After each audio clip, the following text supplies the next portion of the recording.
Bab 5. Saat rasa menjadi jalan menuju Tuhan. Ada satu tahap dalam perjalanan batin di mana akal berhenti berbicara, dan yang tersisa hanyalah rasa. Di titik ini, engkau tidak lagi mencari dengan logika, tidak lagi bertanya dengan kata, karena yang berbicara kini adalah hatimu sendiri. Rasa menjadi petunjuk yang lebih halus daripada ilmu manapun.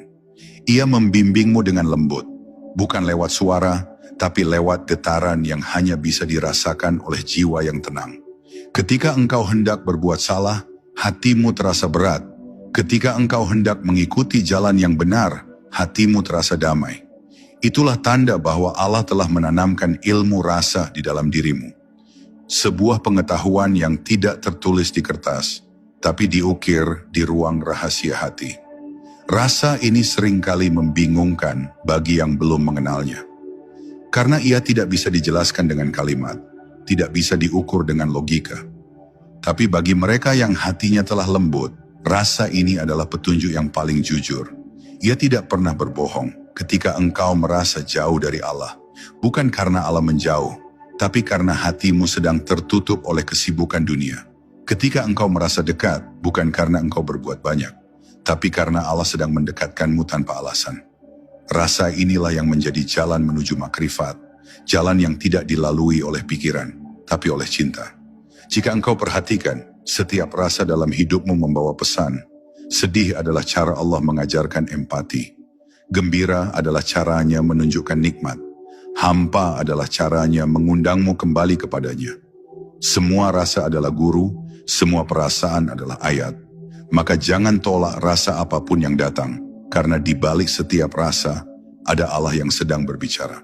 Hati yang peka akan selalu tahu kapan harus diam, kapan harus bersyukur, dan kapan harus menangis. Tidak ada lagi kebingungan, sebab rasa telah menjadi kompas yang mengarah ke hadiratnya. Namun, jangan biarkan rasa ini dikotori oleh hawa nafsu. Sebab jika engkau mencampurnya dengan keinginan dunia, maka petunjuk itu menjadi kabur. Rasa sejati hanya bisa tumbuh dalam hati yang jujur dan ikhlas, bukan hati yang mencari keuntungan dari kedekatan dengan Tuhan.